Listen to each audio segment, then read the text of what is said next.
Juliette Touma, who is UNICEF's Regional Chief of Communications for the Middle East and North Africa. Thanks so much for speaking to us. UNICEF is obviously very proud of having drafted this convention. So I'll let you first tell us what its tangible achievements have been.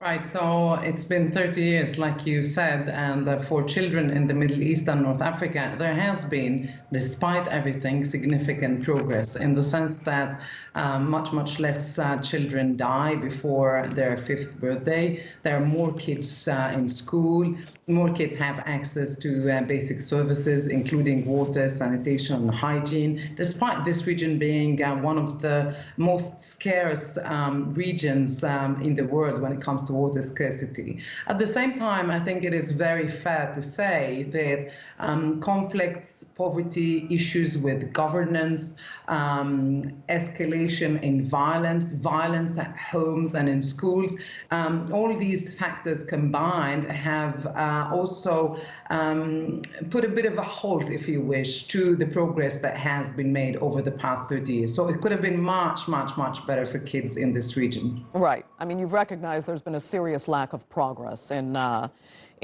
various regions around the world. Where is, I should say, the convention most being violated and how? Okay, so when it comes to the countries in this region, all countries in this region have ratified this convention, right? And so this is important because what it means is that governments are obligated to implement this convention and primarily to protect children. And this is where we have a very big issue in countries like Yemen, like Syria, to a certain extent in Iraq, in the state of Palestine, in Sudan, is that the shared protection of children because of violence, because of wars, is being violated day in, day out, especially in places where active conflict is happening as we speak. And so this is the biggest issue over the past few years. Many children have lost on their education. So 14 million children across the region are not in school, primarily because of violence, but also other factors. Poverty is increasing, which means that this is linked to, for example, more children being forced to work, more girls marrying at an earlier age, more children being recruited to fight where we have conflicts. Right. Is there a way for countries and governments to actually be held more accountable for not adhering to the Right of the Child Convention? I mean, what will it take to get them to guarantee children's rights?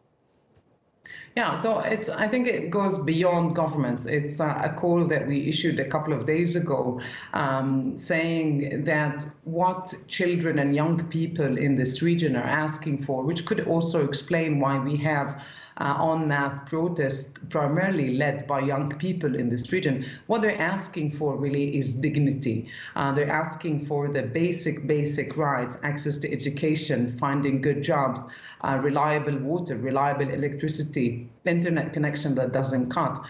So this is what it boils down to. But I also think that it's beyond only government. It's also a responsibility for every citizen who actually cares to make the difference. It's for civil society, it's for the private sector, it's for international organizations to all come together to address the big problems in this region. And one of the biggest problems the region is facing is that it is home to the highest levels of unemployment among young people.